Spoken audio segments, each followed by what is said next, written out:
देव भगवान की जय। प्यारे कृष्ण कन्हैया लाल की जय। श्री शिव महापुराण विद्येश्वर संहिता। प्रयाग में सूत जी से मुनियों का तुरंत पापनाश करने वाले साधन के विषय में प्रश्न। ओम श्री पुराण पुरुषोत्तमाय नमः। श्री गणेशाय नमः। आद्यंत मंगलम जात समान भावम आर्यम तमीशम जरामरमात्मदेवं पंचाननं प्रबल पंच विनोदशीलम संभावे मनसि शंकरम अंबिकेशम, जो आदि और अंत में तथा मध्य में भी नित्य मंगलमय हैं, जिनकी समानता अथवा तुलना कहीं भी नहीं है, जो आत्मा के स्वरूप को प्रकाशित करने वाले देवता अर्थात परमात्मा हैं, जिनके 5 मुख हैं और जो खेल ही खेल में अनायास ही जगत की रचना, पालन और संहार तथा अनुग्रह एवं तिरोभाव रूप 5 प्रबल कर्म करते रहते हैं, उन सर्वश्रेष्ठ अजर अमर ईश्वर अंबिकापति भगवान शंकर का मैं मन ही मन चिंतन करता हूँ। व्यास जी कहते हैं, जो धर्म का महान क्षेत्र है और जहाँ गंगा यमुना का संगम हुआ है, उस परम पुण्यमय प्रयाग में जो ब्रह्मलोक का मार्ग है, सत्यव्रत में तत्पर रहने वाले महातेजस्वी महाभाग महात्मा मुनियों ने एक विशाल ज्ञान यज्ञ का आयोजन किया। उस ज्ञान यज्ञ का समाचार सुनकर पौराणिक शिरोमणि व्यास शिष्य महामुनि सूत जी वहाँ मुनियों का दर्शन करने के लिए आए। सूत जी को आते देखकर वे सब मुनि उस समय हर्ष से खिल उठे और अत्यंत प्रसन्न चित्त से उन्होंने उनका विधिवत स्वागत सत्कार किया। तत्पश्चात उन प्रसन्न महात्माओं ने उनकी विधिवत स्तुति करके विनयपूर्वक हाथ जोड़कर उनसे इस प्रकार कहा। सर्वज्ञ विद्वान रोमहर्षण जी, आपका भाग्य बड़ा भारी है। इसी से आपने व्यास जी के मुख से अपनी प्रसन्नता के लिए ही संपूर्ण पुराण विद्या प्राप्त की, इसलिए आप आश्चर्य स्वरूप कथाओं के भंडार हैं। ठीक उसी तरह जैसे रत्नाकर समुद्र बड़े बड़े सारभूत रत्नों का आगार है, तीनों लोकों में भूत, वर्तमान और भविष्य तथा और भी जो कोई वस्तु है वह आपसे अज्ञात नहीं है। आप हमारे सौभाग्य से इस यज्ञ का दर्शन करने के लिए यहाँ पधार गए हैं और इसी व्याज से हमारा कुछ कल्याण करने वाले हैं, क्योंकि आपका आगमन निरर्थक नहीं हो सकता। हमने पहले भी आपसे शुभाशुभ तत्व का पूरा वर्णन सुना है, किंतु उससे तृप्ति नहीं होती। हमें उसे सुनने की बारंबार इच्छा होती है। उत्तम बुद्धि वाले सूत जी, इस समय हमें एक ही बात सुननी है। यदि आपका अनुग्रह हो तो गोपनीय होने पर भी आप उस विषय का वर्णन करें। घोर कलयुग आने पर मनुष्य पुण्य कर्म से दूर रहेंगे, दुराचार में फंस जाएंगे और सबके सब सत्य भाषण से मुंह फेर लेंगे, दूसरों की निंदा में तत्पर रहेंगे, पराये धन को हड़प लेने की इच्छा करेंगे, उनका मन पराई स्त्रियों में आसक्त होगा तथा वे दूसरे प्राणियों की हिंसा किया करेंगे, अपने शरीर को ही आत्मा समझेंगे, मूढ़ नास्तिक और पशु बुद्धि रखने वाले होंगे, माता पिता से द्वेष रखेंगे, ब्राह्मण लोभ रूपी ग्राह के ग्रास बन जाएंगे, वेद बेचकर जीविका चलाएंगे, धन का उपार्जन करने के लिए ही विद्या का अभ्यास करेंगे और मद से मोहित रहेंगे, अपनी जाति के कर्म छोड़ देंगे, प्रायः दूसरों को ठगेंगे, तीनों काल की संध्या उपासना से दूर रहेंगे और ब्रह्म ज्ञान से शून्य होंगे। समस्त क्षत्रिय भी स्वधर्म का त्याग करने वाले होंगे, कुसंगी, पापी और व्यभिचारी होंगे, उनमें शौर्य का अभाव होगा, वे कुत्सित चौरी कर्म से जीविका चलाएंगे, शूद्रों का सा बर्ताव करेंगे और उनका चित्त काम का किंकर बना रहेगा। वैसे संस्कार भ्रष्ट, स्वधर्म त्यागी, कुमार्गी, धनोपार्जन परायण तथा नापतौल में अपनी कुत्सित वृत्ति का परिचय देने वाले होंगे।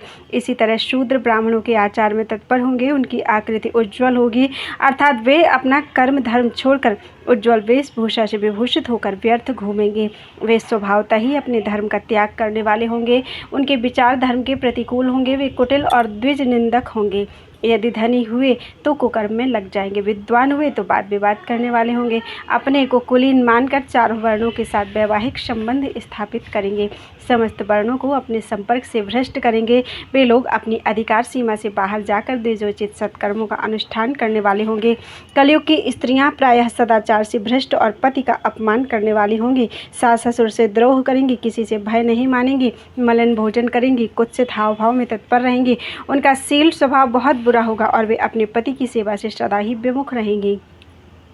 सूत जी, इस तरह जिनकी बुद्धि नष्ट हो गई है, जिन्होंने अपने धर्म का त्याग कर दिया है, ऐसे लोगों को इहलोक और परलोक में उत्तम गति कैसे प्राप्त होगी, इसी चिंता से हमारा मन सदा व्याकुल रहता है। परोपकार के समान दूसरा कोई धर्म नहीं है। अतः जिस छोटे से उपाय से इन सबके पापों का तत्काल नाश हो जाए, उसे इस समय कृपापूर्वक बताइए, क्योंकि आप समस्त सिद्धांतों के ज्ञाता हैं। व्यास जी कहते हैं, उन भावितात्मा मुनियों की यह बात सुनकर सूत जी मन ही मन भगवान शंकर का स्मरण करके उनसे इस प्रकार बोले। बोलो वृंदावन बिहारी लाल की जय। अध्याय 1 पूरा हुआ। शिव पुराण का परिचय। सूत जी कहते हैं, साधु महात्माओं, आपने बहुत अच्छी बात पूछी है। आपका यह प्रश्न तीनों लोगों का हित करने वाला है। मैं गुरुदेव व्यास का स्मरण करके आप लोगों के स्नेह बस इस विषय का वर्णन करूंगा। आप आदरपूर्वक सुने। सबसे उत्तम जो शिव पुराण है वह वेदांत का सार सर्वस्व है तथा वक्ता और श्रोता का समस्त पाप राशियों से उद्धार करने वाला है। इतना ही नहीं, वह परलोक में परमार्थ वस्तु को देने वाला है। कली की कल्मश राशि का विनाश करने वाला है। उसमें भगवान शिव के उत्तम यश का वर्णन है। ब्राह्मणों, धर्म, अर्थ, काम और मोक्ष, इन चारों पुरुषार्थों को देने वाला वह पुराण सदा ही अपने प्रभाव की दृष्टि से वृद्धि या विस्तार को प्राप्त हो रहा है। विप्रवरों, उस सर्वोत्तम शिव पुराण के अध्ययन मात्र से वे कलयुग के पापाशक्त जीव श्रेष्ठतम गति को प्राप्त हो जाएंगे। कलयुग के महान उत्पात तभी तक जगत में निर्भय होकर विचरेंगे जब तक यहाँ शिव पुराण का उदय नहीं होगा। इसे वेद के तुल्य माना गया है। इस वेदकल्प पुराण का सबसे पहले भगवान शिव ने ही प्रणयन किया था। विद्येश्वर संहिता, रुद्र संहिता, विनायक संहिता, उमा संहिता, मातृ संहिता, एकादश रुद्र संहिता, कैलाश संहिता, शतरुद्र संहिता, कोटि रुद्र संहिता, सहस्त्र कोटि रुद्र संहिता, वायवीय संहिता तथा धर्म संहिता। इस प्रकार इस पुराण के 12 भेद या खंड हैं। ये 12 संहिताएं हैं, अत्यंत पुण्यमयी मानी गई हैं। ब्राह्मणों, अब मैं उनके श्लोकों की संख्या बता रहा हूँ, आप लोग वह सब आदरपूर्वक सुने। विद्येश्वर संहिता में 10,000 श्लोक हैं। रुद्र संहिता में, विनायक संहिता, उमा संहिता और मातृ संहिता, इनमें से प्रत्येक में 8,000 श्लोक हैं। ब्राह्मणों, एकादश रुद्र संहिता में 13,000, कैलाश संहिता में 6,000, शतरुद्र संहिता में 3,000, कोटि रुद्र संहिता में 9,000, सहस्त्र कोटि रुद्र संहिता में 11,000, वायवीय संहिता में 4,000 तथा धर्म संहिता में 12,000 श्लोक है। इस प्रकार मूल शिव पुराण की श्लोक संख्या 1,00,000 है, परंतु व्यास जी ने उसे 24,000 श्लोकों में संक्षिप्त कर दिया है। पुराणों की क्रम संख्या के विचार से इस शिव पुराण का स्थान चौथा है। इसमें 7 संहिताएं हैं। पूर्व काल में भगवान शिव ने श्लोक संख्या की दृष्टि से 100 करोड़ श्लोकों का एक ही पुराण ग्रंथ ग्रथित किया था। सृष्टि के आदि में निर्मित हुआ वह पुराण साहित्य अत्यंत विस्तृत था। फिर द्वापर आदि युगों में द्वैपायन व्यास अर्थात व्यास जी आदि महर्षियों ने जब पुराण का 18 भागों में विभाजन कर दिया, उस समय संपूर्ण पुराणों का संक्षिप्त स्वरूप केवल 4,00,000 श्लोकों का रह गया। उस समय उन्होंने शिव पुराण का 24,000 श्लोकों में प्रतिपादन किया। यही इसके श्लोकों की संख्या है। यह वेद तुल्य पुराण 7 संहिताओं में बटा हुआ है। इसकी पहली संहिता का नाम विद्येश्वर संहिता है, दूसरी रुद्र संहिता समझनी चाहिए, तीसरी का नाम शतरुद्र संहिता है, चौथी का कोटि रुद्र संहिता है, पांचवी का उमा संहिता, छठी का कैलाश संहिता और सातवीं का नाम वायवीय संहिता है। इस प्रकार ये 7 संहिताएं मानी गई हैं। 7 संहिताओं से युक्त दिव्य शिव पुराण वेद के तुल्य प्रामाणिक तथा सबसे उत्कृष्ट गति प्रदान करने वाला है। यह निर्मल शिव पुराण भगवान शिव के द्वारा ही प्रतिपादित है। शिष्य शिरोमणि भगवान व्यास ने संक्षेप से संकलित किया है। यह समस्त जीव समुदाय के लिए उपकारक, त्रिविध तापों का नाश करने वाला, तुलना रहित एवं सत्पुरुषों को कल्याण प्रदान करने वाला है। इसमें वेदांत विज्ञान में प्रधान तथा निष्कपट निष्काम धर्म का प्रतिपादन किया गया है। यह पुराण ईर्ष्या रहित अंतःकरण वाले विद्वानों के लिए जानने की वस्तु है। इसमें श्रेष्ठ मंत्र समूहों का संकलन है तथा धर्म, अर्थ और काम स्त्री वर्ग की प्राप्ति के साधन का भी वर्णन है। यह उत्तम शिव पुराण समस्त पुराणों में श्रेष्ठ है। वेद वेदांत में वैद्य रूप से विलसित परम वस्तु परमात्मा का इसमें गान किया गया है। जो बड़े आदर से इसे पढ़ता है और सुनता है, वह भगवान शिव का प्रिय होकर परम गति को प्राप्त कर लेता है। अध्याय 2 पूरा हुआ। बोलो वृंदावन बिहारी लाल की जय। साध्य, साधन आदि का विचार तथा श्रवण, कीर्तन और मनन, इन 3 साधनों की श्रेष्ठता का प्रतिपादन। व्यास जी कहते हैं, सूत जी का यह वचन सूत जी का यह वचन सुनकर वे सब महर्षि बोले, अब आप हमें वेदांत सार सर्वस्वरूप अद्भुत शिव पुराण की कथा सुनाइए। सूत जी ने कहा, आप सब महर्षिगण रोग शोक से रहित कल्याणमय भगवान शिव का स्मरण करके पुराण प्रवर शिव पुराण की जो वेद के सार तत्व से प्रकट हुआ है कथा सुनिए। शिव पुराण में भक्ति, ज्ञान और वैराग्य इन तीनों का प्रीतिपूर्वक गान किया गया है और वेदांत वेद्य सदवस्तु का विशेष रूप से वर्णन किया गया है। इस वर्तमान कल्प में जब सृष्टि कर्म आरंभ हुआ था, उन दिनों 6 कुलों के महर्षि परस्पर वाद विवाद करते हुए कहने लगे, अमुक वस्तु सबसे उत्कृष्ट है और अमुक नहीं। उनके इस विवाद ने अत्यंत महान रूप धारण कर लिया। तब वे सब के सब अपनी शंका के समाधान के लिए सृष्टिकर्ता अविनाशी ब्रह्मा जी के पास गए और हाथ जोड़कर विनय भरी वाणी में बोले, प्रभु, आप संपूर्ण जगत को धारण पोषण करने वाले हैं तथा समस्त कारणों के भी कारण हैं। हम यह जानना चाहते हैं कि संपूर्ण तत्वों से परे परात्पर पुराण पुरुष कौन है। ब्रह्मा जी ने कहा, जहाँ से मन सहित वाणी उन्हें ना पाकर लौट आती है तथा जिनसे ब्रह्मा, विष्णु, रुद्र और इंद्र आदि से युक्त यह संपूर्ण जगत समस्त भूतों एवं इंद्रियों के साथ पहले प्रकट हुआ है, वे ही ये देव महादेव सर्वज्ञ एवं संपूर्ण जगत के स्वामी हैं। ये ही सबसे उत्कृष्ट हैं। भक्ति से ही इनका साक्षात्कार होता है, दूसरे किसी उपाय से कहीं इनका दर्शन नहीं होता।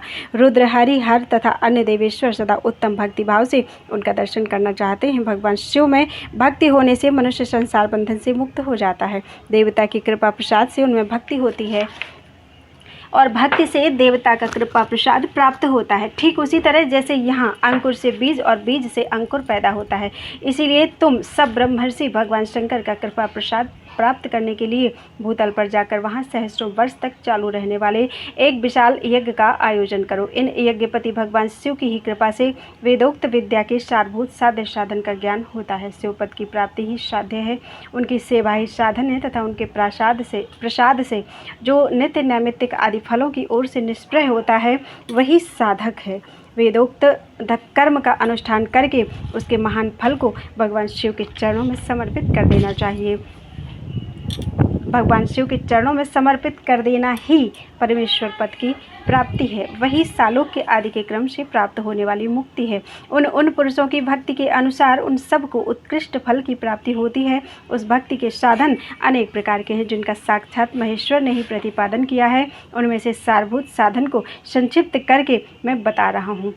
कान से भगवान के नाम, गुण और लीलाओं का श्रवण करना, वाणी द्वारा उनका कीर्तन तथा मन के द्वारा उनका मनन, इन तीनों को महान साधन कहा गया है।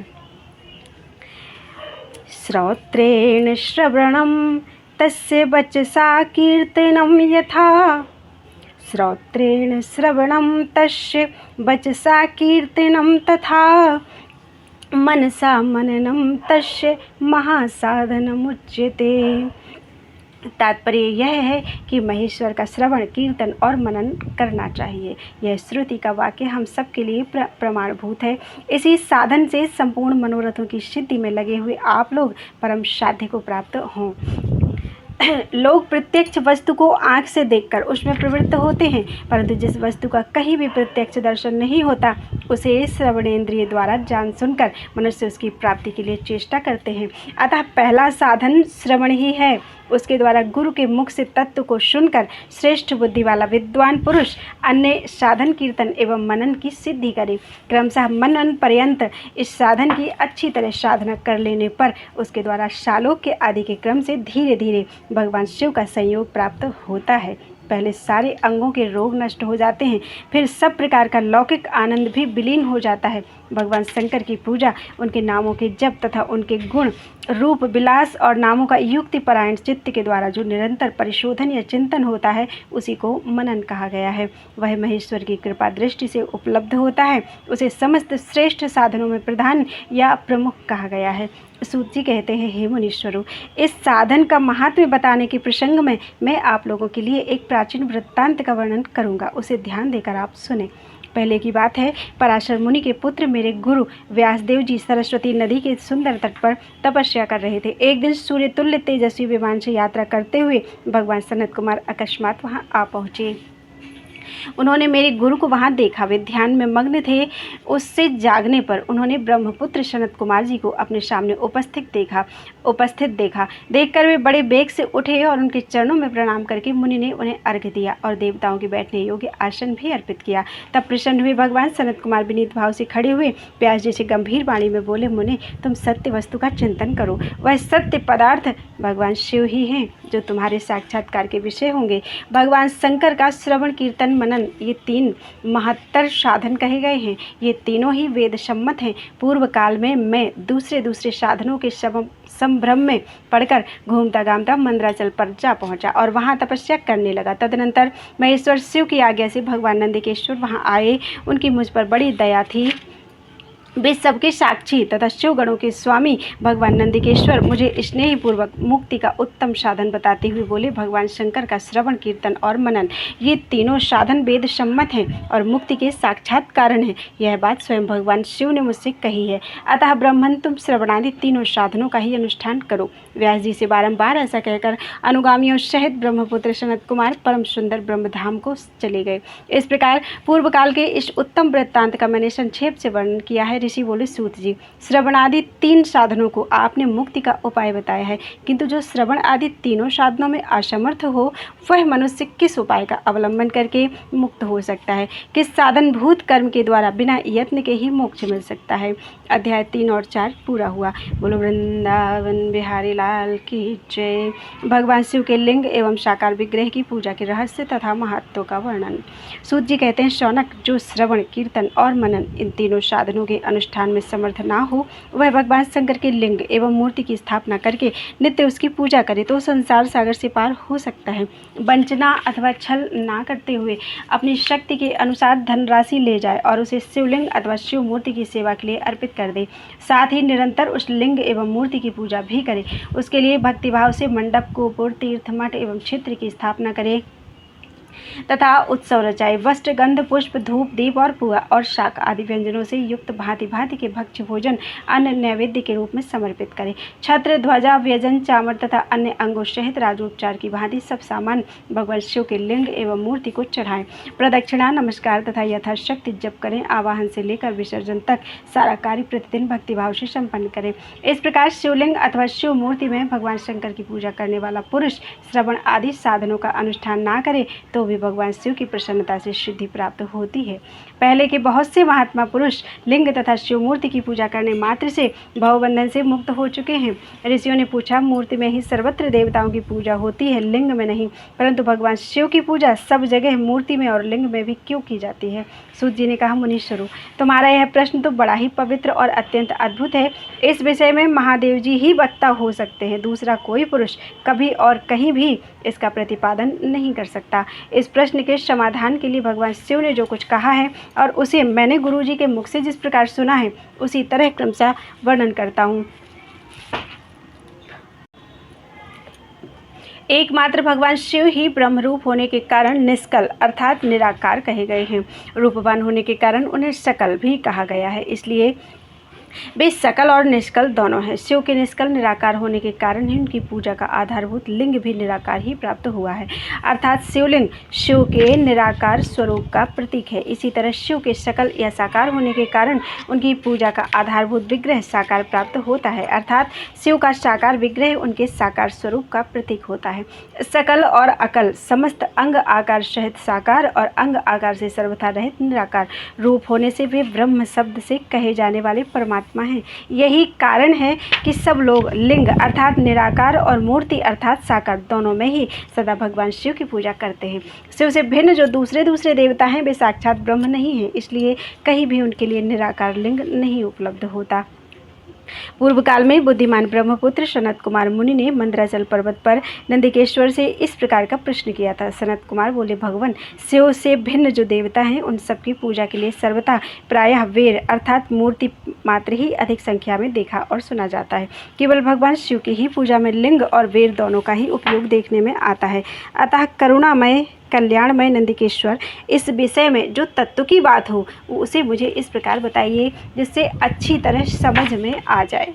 नंदिकेश्वर ने कहा, निष्पाप ब्रह्म कुमार, आपके इस प्रश्न का हम जैसे लोगों के द्वारा कोई उत्तर नहीं दिया जा सकता, क्योंकि यह गोपनीय विषय है और लिंग साक्षात ब्रह्म का प्रतीक है। तथापि आप शिव भक्त हैं, इसलिए इस विषय में भगवान शिव ने जो कुछ बताया है उसे ही आपके समक्ष कहता हूँ। भगवान शिव ब्रह्म स्वरूप और निष्कल हैं, अर्थात निराकार हैं, इसीलिए उन्हीं की पूजा में निष्कल लिंग का उपयोग होता है। संपूर्ण वेदों का यही मत है। सनत कुमार बोले, महाभागे योगींद्र, आपने भगवान शिव तथा दूसरे देवताओं के पूजन में लिंग और बेर के प्रचार का जो रहस्य विभागपूर्वक बताया है वह यथार्थ है। इसलिए लिंग और बेर की आदि उत्पत्ति का जो उत्तम वृत्तांत है उसी को मैं इस समय सुनना चाहता हूँ। लिंग के प्राकट्य का रहस्य सूचित करने वाला प्रसंग मुझे सुनाइए। इसके उत्तर में नंदिकेश्वर ने भगवान महादेव के निष्कल स्वरूप लिंग के आविर्भाव का प्रसंग सुनाना आरंभ किया। उन्होंने ब्रह्मा तथा विष्णु के विवाद, देवताओं की व्याकुलता एवं चिंता, देवताओं का दिव्य कैलाश शिखर पर गमन, उनके द्वारा चंद्रशेखर महादेव का स्तवन, देवताओं से प्रेरित हुए महादेव जी का ब्रह्मा और विष्णु के विवाद स्थल में आगमन तथा दोनों के बीच में निष्कल आदि अंतरहित भीषण अग्नि स्तंभ के रूप में उनका आविर्भाव आदि प्रसंगों की कथा कही। तदनंतर श्री ब्रह्मा और विष्णु दोनों के द्वारा उस ज्योतिर्मय स्तंभ की ऊंचाई और गहराई की थाह लेने की चेष्टा एवं केत की पुष्प के शाप, वरदान आदि के प्रसंग भी सुनाए। अध्याय 5 से 8 तक पूरा हुआ। बोलो वृंदावन बिहारी लाल की जय। महेश्वर का ब्रह्मा और विष्णु को अपने निष्कल और सकल स्वरूप का परिचय देते हुए लिंग पूजन का महत्व बताना। नंदिकेश्वर कहते हैं, तदनंतर वे दोनों ब्रह्मा और विष्णु भगवान शंकर को प्रणाम करके दोनों हाथ जोड़कर उनके दाएं बाएं भाग में चुपचाप खड़े हो गए। फिर उन्होंने वहां साक्षात प्रकट पूजनीय महादेव जी को श्रेष्ठ आसन पर स्थापित करके पवित्र पुरुष वस्तुओं द्वारा उनका पूजन किया। दीर्घ काल तक अविकृत भाव से सुस्थिर रहने वाली वस्तुओं को पुरुष वस्तु कहते हैं और अल्प काल तक ही टिकने वाली क्षणभंगुर वस्तुएं प्राकृत वस्तु कहलाती हैं। इस तरह वस्तु के ये दो भेद जानने चाहिए, अर्थात किन पुरुष वस्तुओं से उन्होंने भगवान शिव का पूजन किया यह बताया जाता है। हार, नूपुर, केयूर, किरीट, मणिमय कुंडल, यज्ञोपवीत, उत्तरीय वस्त्र, पुष्पमाला, रेशमी वस्त्र, हार, मुद्रिका, पुष्प, तांबूल, कपूर, चंदन एवं अगुर का अनुलेप, धूप, दीप, श्वेत छत्र, व्यजन, ध्वजा, चंवर तथा अन्य दिव्य उपहारों द्वारा जिनका वैभव वाणी और मन की पहुँच से परे था, जो केवल पशुपति अर्थात परमात्मा के ही योग्य थे और जिन्हें पशु बुद्धि अर्थात बद्ध जीव कदापि नहीं पा सकते थे, उन दोनों ने अपने स्वामी महेश्वर का पूजन किया। सबसे पहले वहां ब्रह्मा और विष्णु ने भगवान शंकर की पूजा की। इससे प्रसन्न होकर भक्तिपूर्वक भगवान शिव ने वहां नम्र भाव से खड़े हुए उन दोनों देवताओं से मुस्कुराकर कहा, महेश्वर बोले, पुत्रों, आज का दिन एक महान दिन है। इसमें तुम्हारे द्वारा जो आज मेरी पूजा हुई है इससे मैं तुम लोगों पर बहुत प्रसन्न हूँ। इसी कारण यह दिन परम पवित्र और महान से महान होगा। आज की यह तिथि शिवरात्रि के नाम से विख्यात होकर मेरे लिए परम प्रिय होगी। इसके समय में जो मेरे लिंग अर्थात निष्कल अंग आकृति से रहित निराकार स्वरूप के प्रतीक पेड़, सकल साकार रूप के प्रतीक विग्रह की पूजा करेगा, वह पुरुष जगत की सृष्टि और पालन आदि कार्य भी कर सकता है। जो शिवरात्रि को दिन रात निराहार एवं जितेंद्रिय रहकर अपनी शक्ति के अनुसार निश्चल भाव से मेरी यथोचित पूजा करेगा, उसको मिलने वाले फल का वर्णन शुरू। 1 वर्ष तक निरंतर मेरी पूजा करने पर जो फल मिलता है वह सारा फल केवल शिवरात्रि को मेरा पूजन करने से मनुष्य को तत्काल प्राप्त कर लेता है। जैसे पूर्ण चंद्रमा का उदय समुद्र की वृद्धि का अवसर है, उसी प्रकार यह शिवरात्रि तिथि मेरे धर्म की वृद्धि का समय है। इस तिथि में मेरी स्थापना आदि का मंगलमय उत्सव होना चाहिए। पहले मैं जब ज्योतिर्मय स्तंभ रूप से प्रकट हुआ था वह समय मार्गशीर्ष मास में आर्द्रा नक्षत्र से युक्त पूर्णमासी यह प्रतिपदा है। जो पुरुष मार्गशीर्ष मास में आर्द्रा नक्षत्र होने पर पार्वती सहित मेरा दर्शन करता है अथवा मेरी मूर्ति या लिंग की ही झांकी करता है, वह मेरे लिए कार्तिकेय से भी अधिक प्रिय है। उस शुभ दिन को मेरे दर्शन मात्र से पूरा फल प्राप्त होता है। यदि दर्शन के साथ साथ मेरा पूजन भी किया जाए तो इसका इतना अधिक फल प्राप्त होता है कि उसका वाणी द्वारा वर्णन नहीं हो सकता। वहाँ पर मैं लिंग रूप से प्रकट होकर बहुत बड़ा हो गया था, अतः उस लिंग के कारण यह भूतल लिंग स्थान के नाम से प्रसिद्ध है।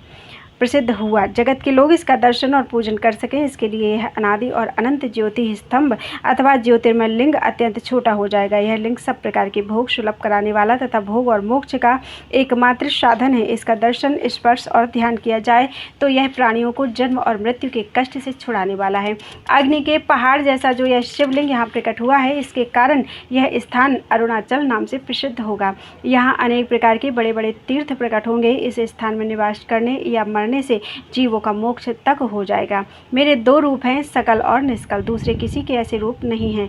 पहले मैं स्तंभ रूप से प्रकट हुआ था, फिर अपने साक्षात रूप से। ब्रह्म भाव मेरा निष्कल रूप है और महेश्वर भाव मेरा सकल रूप है। ये दोनों मेरे ही सिद्ध रूप हैं। मैं ही परब्रह्म परमात्मा हूँ। कला युक्त और अकल मेरे ही स्वरूप हैं। ब्रह्म रूप होने के कारण मैं ईश्वर भी हूँ। जीवों पर अनुग्रह आदि करना मेरा कार्य है। ब्रह्मा और केशव में सबसे बृहत और जगत की वृद्धि करने वाला होने के कारण ब्रह्म कहलाता हूँ। सर्वत्र सम रूप से स्थित और व्यापक होने से मैं ही सबका आत्मा हूँ।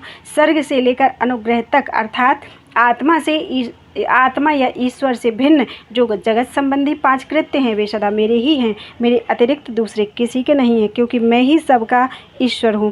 पहले मेरी ब्रह्म रूपता का बोध कराने के लिए निष्कल अर्थात लिंग प्रकट हुआ। फिर अज्ञात ईश्वरत्व का साक्षात्कार कराने के निमित्त मैं साक्षात जगदीश्वर ही सकल रूप में तत्काल प्रकट हो गया। अतः मुझ में जो ईशत्व है उसे ही मेरा सकल रूप जानना चाहिए, तथा जो यह मेरा निष्कल स्तंभ है वह मेरे ब्रह्म स्वरूप का बोध कराने वाला है। यह मेरा ही चिन्ह है। तुम दोनों प्रतिदिन यहाँ रहकर इसका पूजन करो। यह मेरा ही स्वरूप है और मेरे सामीप्य की प्राप्ति कराने वाला है।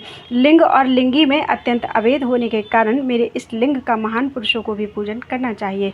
मेरे एक लिंग की स्थापना करने का यह फल बताया गया है कि उपासक को मेरी समानता की प्राप्ति हो जाती है। यदि एक के बाद दूसरे शिवलिंग की स्थापना कर दी जाए तब तो उपासक को फल रूप से मेरे साथ एकत्व अर्थात सायुज्य अर्थात मोक्ष रूप फल प्राप्त होता है। प्रधानतया शिवलिंग की ही स्थापना करनी चाहिए। मूर्ति की स्थापना उसकी अपेक्षा गौण कर्म है। शिवलिंग के अभाव में सब ओर से सबेर अर्थात मूर्ति युक्त होने पर भी वह स्थान क्षेत्र नहीं कहलाता। अध्याय 9 पूरा हुआ। बोलो वृंदावन बिहारी लाल की जय। 5 कृत्यों का प्रतिपादन, प्रणव एवं पंचाक्षर मंत्र की महत्ता, ब्रह्मा विष्णु द्वारा भगवान शिव की स्तुति तथा उनका अंतर्धान। ब्रह्मा और विष्णु ने पूछा, प्रभु सृष्टि आदि 5 कृत्यों के लक्षण क्या हैं, यह हम दोनों को बताइए। भगवान शिव बोले, मेरे कर्तव्यों को समझना अत्यंत गहन है, अर्थात तथापि मैं कृपा पूर्वक तुम्हें उसके विषय बता रहा हूँ। ब्रह्मा और अच्युत, सृष्टि पालन संहार, तिरोभाव और अनुग्रह, ये 5 ही मेरे जगत संबंधी कार्य हैं जो नित्य सिद्ध हैं। संसार की रचना का जो आरंभ है उसी को सर्ग या सृष्टि कहते हैं। मुझसे पालित होकर सृष्टि का सुस्थिर रूप से रहना ही उसकी स्थिति है, उसका विनाश ही संहार है। प्राणों के उत्क्रमण को तिरोभाव कहते हैं। इन सब से छुटकारा मिल जाना ही मेरा अनुग्रह है। इस प्रकार मेरे 5 कृत्य हैं। सृष्टि आदि जो 4 कृत्य हैं वे संसार का विस्तार करने वाले हैं। 5वां कृत्य अनुग्रह मोक्ष का हेतु है, वह सदा मुझ में ही अचल भाव से स्थिर रहता है। मेरे भक्तजन इन 5 कृत्यों को 5 प्राणियों में अर्थात 5 भूतों में देखते हैं। सृष्टि भूतल में, स्थिति जल में, संहार अग्नि में, तिरोभाव वायु में और अनुग्रह आकाश में स्थित है। पृथ्वी से सबकी सृष्टि होती है, जल से सबकी वृद्धि एवं जीवन रक्षा होती है, आग सबको जला देती है, वायु सबको एक स्थान से दूसरे स्थान को ले जाती है और आकाश सबको अनुग्रहित करता है। विद्वान पुरुषों को यह विषय इसी रूप में जानना चाहिए। इन 5 कृत्यों का भार वहन करने के लिए ही मेरे 5 मुख हैं। 4 दिशाओं में 4 मुख हैं और इनके बीच में 5वां मुख है। पुत्रों, तुम दोनों ने तपस्या करके प्रसन्न हुए मुझ परमेश्वर से सृष्टि और स्थिति नामक 2 कृत्य प्राप्त किए हैं। ये दोनों तुम्हें बहुत प्रिय हैं। इसी प्रकार मेरी विभूति स्वरूप रुद्र और महेश्वर में 2 अन्य उत्तम कृत्य संहार और तिरोभाव मुझसे प्राप्त किए हैं, परंतु अनुग्रह नामक कृत्य दूसरा कोई नहीं पा सकता। रुद्र और महेश्वर अपने कर्म को भूले नहीं हैं, इसलिए मैंने उनके लिए अपनी समानता प्रदान की है। वे रूप, वेश, कृत्य, वाहन, आसन और आयुध आदि में मेरे ही समान हैं। मैंने पूर्व काल में अपने स्वरूप भूत मंत्र का उपदेश किया है जो ओमकार के रूप में प्रसिद्ध है। वह महामंगलकारी मंत्र है। सबसे पहले मेरे मुख से ओमकार अर्थात ओम प्रकट हुआ जो मेरे स्वरूप का बोध कराने वाला है। ओमकार वाचक है और मैं वाच्य हूँ। यह मंत्र मेरा स्वरूप ही है। प्रतिदिन ओमकार का निरंतर स्मरण करने से मेरा ही सदा स्मरण होता है। मेरे उत्तरवर्ती मुख से अकार का, पश्चिम मुख से उकार का, दक्षिण मुख से मकार का, पूर्ववर्ती मुख से बिंदु का तथा मध्यवर्ती मुख से नाद का प्रकट हुआ। इस प्रकार 5 अवयवों से युक्त ओमकार का विस्तार हुआ है। इन सभी अवयवों से एकीभूत होकर वह प्रणव ओम नामक एक अक्षर हो गया। यह नाम रूपात्मक सारा जगत तथा वेद उत्पन्न स्त्री पुरुष वर्ग रूप दोनों कुल इस प्रणव मंत्र से व्याप्त हैं। यह मंत्र शिव और शक्ति दोनों का बोधक है। इसी से पंचाक्षर मंत्र की उत्पत्ति हुई। जो मेरे सकल रूप का बोधक है वह अकार आदि क्रम से और मकार आदि क्रम से क्रमशः प्रकाश में आया है। ओम नमः शिवाय यह पंचाक्षर मंत्र है। इस पंचाक्षर मंत्र से मात्र का वर्ण प्रकट हुए हैं जो 5 भेद वाले हैं। 5 भेद कौन कौन से हैं? आ, ई, उ, ऋ, लिर। ये 5 मूलभूत स्वर हैं तथा व्यंजन भी 5 वर्णों से युक्त वर्ग वाले हैं। उसी से शिरो मंत्र सहित त्रिपदा गायत्री का प्राकट्य हुआ। उस गायत्री से संपूर्ण वेद प्रकट हुए और उन वेदों से करोड़ों मंत्र निकले हैं। उन मंत्रों से भिन्न भिन्न कार्यों की सिद्धि होती है, परंतु इस प्रणव एवं पंचाक्षर से संपूर्ण मनोरथों की सिद्धि होती है।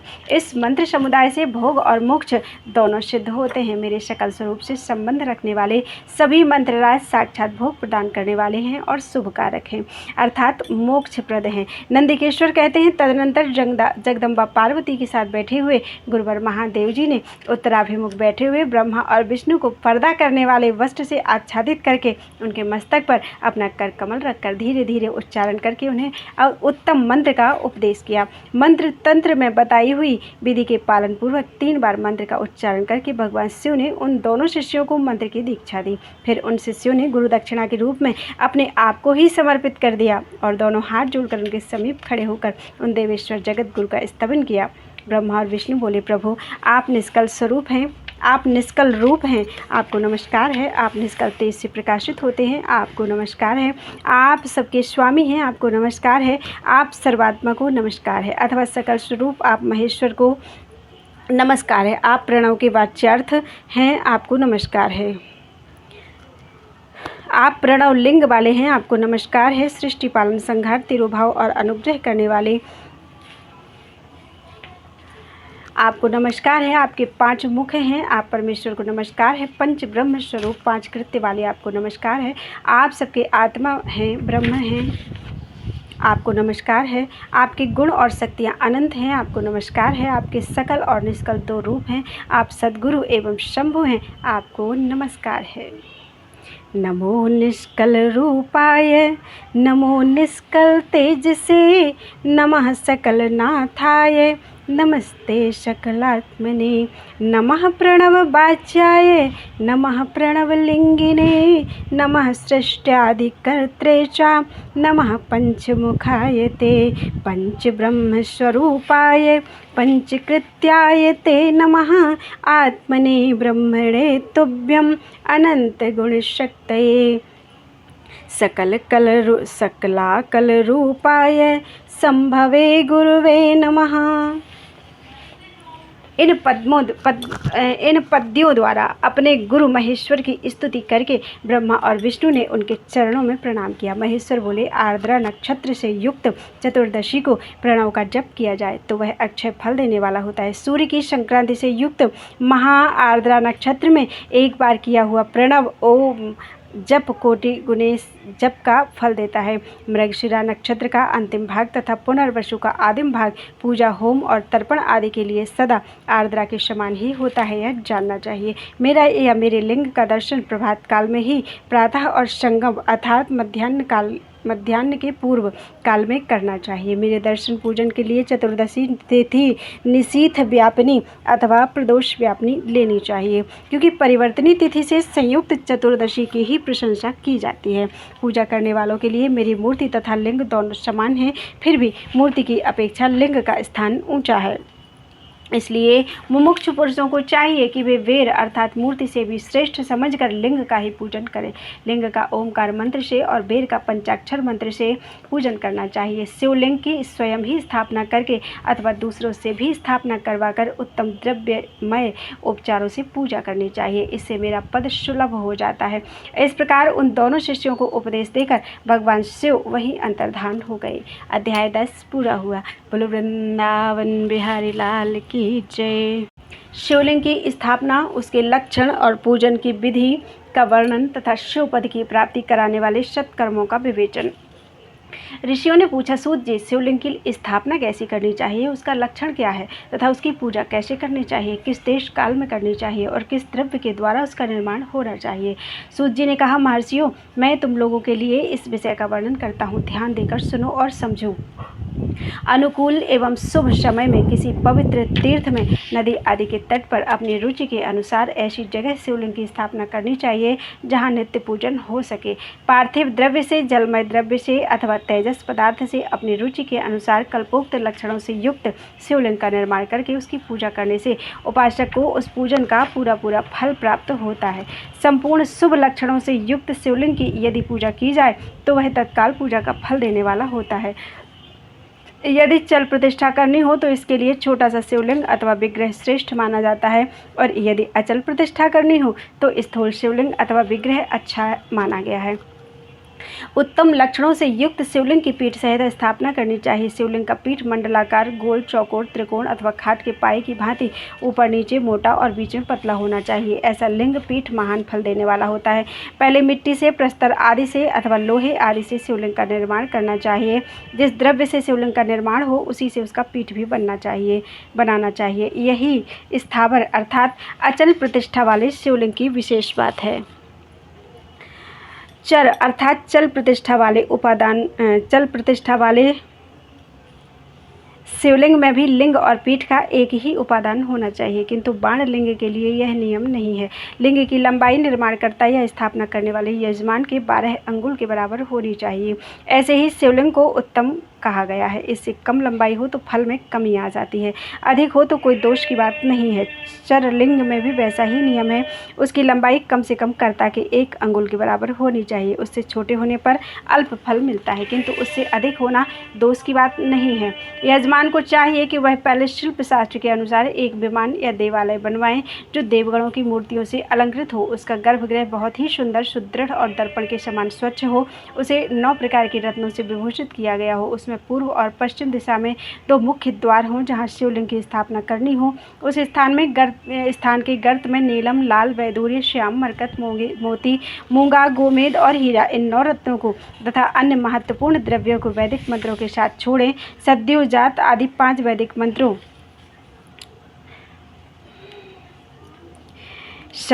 ओम सद्योजातं प्रपद्यामि, सद्योजाताय वै नमो नमः। भवे भवेनाति भवे भवस्व, मां भवोद्भवाय नमः। ओम वामदेवाय नमो, ज्येष्ठाय नमः, श्रेष्ठाय नमो, रुद्राय नमः, कालाय नमः, कलविकरणाय नमो, बलविकरणाय नमो, बलाय नमो, बलप्रमथनाय नमः, सर्वभूतदमनाय नमो, मनोन्मथाय नमः। ओम अघोरेभ्योऽथ घोरेभ्यो, घोरतरेभ्यो, सर्वेभ्यो नमस्तेस्तु रुद्ररूपेभ्यः। ओम तत्पुरुषाय विद्महे महादेवाय धीमहि तन्नो रुद्रः प्रचोदयात्। ओम ईशान सर्वविद्यानां ईश्वरः सर्वभूतानां ब्रह्माधिपतिः ब्रह्मणोऽधिपतिर्ब्रह्मा शिवो मेस्तु सदा शिवोम। ये वैदिक मंत्र थे। तो 5 वैदिक मंत्रों द्वारा शिवलिंग का 5 स्थानों में क्रमशः पूजन करके अग्नि में हविष्य की अनेक आहुतियाँ दें और परिवार सहित मेरी पूजा करके गुरु स्वरूप आचार्य को धन से तथा भाई बंधुओं को मनचाही वस्तुओं से संतुष्ट करें। याचकों को जड़ अर्थात सुवर्ण, ग्रह एवं भू संपत्ति तथा चेतन अर्थात गौ आदि वैभव प्रदान करें। स्थावर जंगम सभी जीवों को यत्नपूर्वक संतुष्ट करके एक गड्ढे में सुवर्ण तथा 9 प्रकार के रत्न भरकर सद्योजात आदि वैदिक मंत्रों का उच्चारण करके परम कल्याणकारी महादेव जी का ध्यान करें। तत्पश्चात नाद घोष से युक्त महामंत्र ओमकार अर्थात ओम का उच्चारण करके उक्त गड्ढे में शिवलिंग की स्थापना करके उसे पीठ से संयुक्त करें। इस प्रकार पीठयुक्त लिंग की स्थापना करके उसे नित्य लेप अर्थात दीर्घ काल तक टिके रहने वाले मसाले से जोड़कर स्थित करें। इसी प्रकार वहाँ परम सुंदर बेर अर्थात मूर्ति की भी स्थापना करनी चाहिए। सारांश यह है कि भूमि संस्कार आदि की सारी विधि जैसी लिंग प्रतिष्ठा के लिए कही गई है, वैसी ही बेर अर्थात मूर्ति प्रतिष्ठा के लिए भी समझनी चाहिए। अंतर इतना ही है कि लिंग प्रतिष्ठा के लिए प्रणव मंत्र के उच्चारण का विधान है, परंतु बेर की प्रतिष्ठा पंचाक्षर मंत्र से करनी चाहिए अर्थात ओम नमः शिवाय से करनी चाहिए। जहाँ लिंग की प्रतिष्ठा हुई है वहाँ भी उत्सव के लिए बाहर सवारी निकालने आदि के निमित्त बेर अर्थात मूर्ति को रखना आवश्यक है।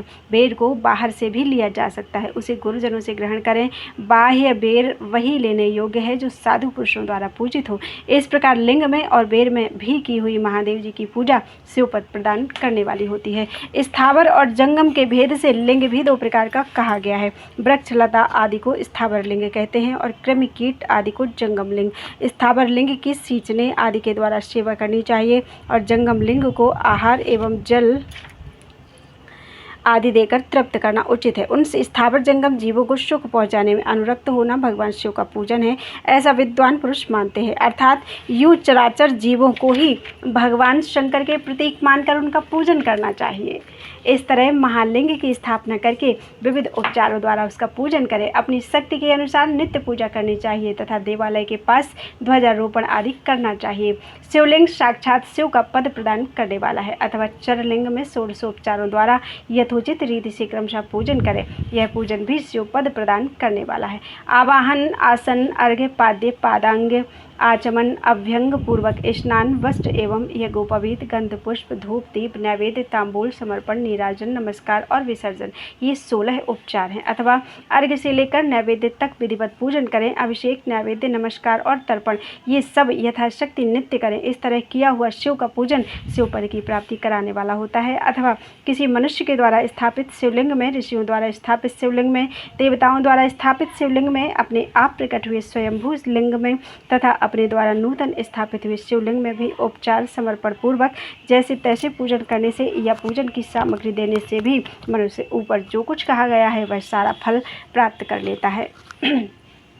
क्रमशः परिक्रमा और नमस्कार करने से भी शिवलिंग शिवपद की प्राप्ति कराने वाला होता है। यदि नियम पूर्वक शिवलिंग का दर्शन मात्र कर लिया जाए तो वह भी कल्याणप्रद होता है। मिट्टी, आटा, गाय के गोबर, फूल, कनेर, पुष्प, फल, गुड़, मक्खन, भस्म अथवा अन्न से भी अपनी रुचि के अनुसार शिवलिंग बनाकर तदनुसार उसका पूजन करें। अथवा प्रतिदिन 10,000 प्रणव मंत्र का जप करें अथवा दोनों संध्याओं के समय 1-1 सहस्त्र प्रणव का जप किया करें। यह क्रम भी शिवपद की प्राप्ति कराने वाला होता है, ऐसा जानना चाहिए। जब काल में मकारांत प्रणव का उच्चारण मन की शुद्धि कराने वाला होता है। समाधि में मानसिक जप का विधान है तथा अन्य सब समय भी उपांशु जप ही करना चाहिए। उपांशु जप मंत्राक्षरों का इतने धीमे स्वर में उच्चारण करें कि उसे दूसरा कोई ना सुन सके, ऐसे जप को उपांशु कहते हैं। नाद और बिंदु से युक्त ओमकार के उच्चारण को विद्वान पुरुष समान प्रणव कहते हैं। यदि प्रतिदिन आदरपूर्वक 10,000 पंचाक्षर मंत्र का जप किया जाए अथवा दोनों संध्याओं के समय 1-1 सहस्त्र का ही जप किया जाए तो उसे शिव पद की प्राप्ति कराने वाला समझना चाहिए। ब्राह्मणों के लिए आदि में प्रणव से युक्त पंचाक्षर मंत्र अच्छा बताया गया है। कलश से किया हुआ स्नान, मंत्र की दीक्षा, मातृकाओं का न्यास, सत्य से पवित्र अंतःकरण वाला ब्राह्मण तथा ज्ञानी गुरु, इन सबको उत्तम माना गया है। द्विजों के लिए नमः शिवाय के उच्चारण का विधान है। द्विजेतरों के लिए अंत में नमः पद के प्रयोग की विधि है, अर्थात वे शिवाय नमः इस मंत्र का उच्चारण करें। स्त्रियों के लिए भी कहीं कहीं विधि पूर्वक नमोन्त उच्चारण का ही विधान है, अर्थात वे भी शिवाय नमः का ही जप करें। कोई ऋषि ब्राह्मण की स्त्रियों के लिए नमः पूर्वक शिवाय के जप की अनुमति देते हैं, अर्थात वे नमः शिवाय का जप करें। पंचाक्षर मंत्र का 5 करोड़ जप करके मनुष्य भगवान सदाशिव के समान हो जाता है। 1, 2, 3 अथवा 4 करोड़ का जप करने से क्रमशः ब्रह्मा, विष्णु, रुद्र तथा महेश्वर का पद प्राप्त होता है। अथवा मंत्र में जितने अक्षर हैं उनका पृथक पृथक 1-1 लाख जप करें अथवा समस्त अक्षरों का एक साथ ही जितने अक्षर हों उतने लाख जप करें। इस तरह के जप को शिव पद की प्राप्ति कराने वाला समझना चाहिए। यदि 1000 दिनों में प्रतिदिन 1 सहस्त्र जप के क्रम से पंचाक्षर मंत्र का 10 लाख जप पूरा कर लिया जाए और प्रतिदिन ब्राह्मण भोजन कराया जाए तो उस मंत्र से अभीष्ट कार्य की सिद्धि होने लगती है। ब्राह्मण को चाहिए कि वह प्रतिदिन प्रातःकाल 1008 बार गायत्री का जप करे। ऐसा होने पर गायत्री क्रमशः शिव का पद प्रदान करने वाली होती है। वेद मंत्र और वैदिक सूक्तों का भी नियम पूर्वक जप करना चाहिए। वेदों का पारायण भी शिव पद की प्राप्ति कराने वाला है, ऐसा जानना चाहिए। अन्य जो बहुत से मंत्र हैं उनका भी जितने अक्षर हों उतने लाख जप करें। इस प्रकार जो यथाशक्ति जप करता है वह क्रमशः शिव पद प्राप्त कर लेता है, अर्थात मोक्ष को प्राप्त कर लेता है।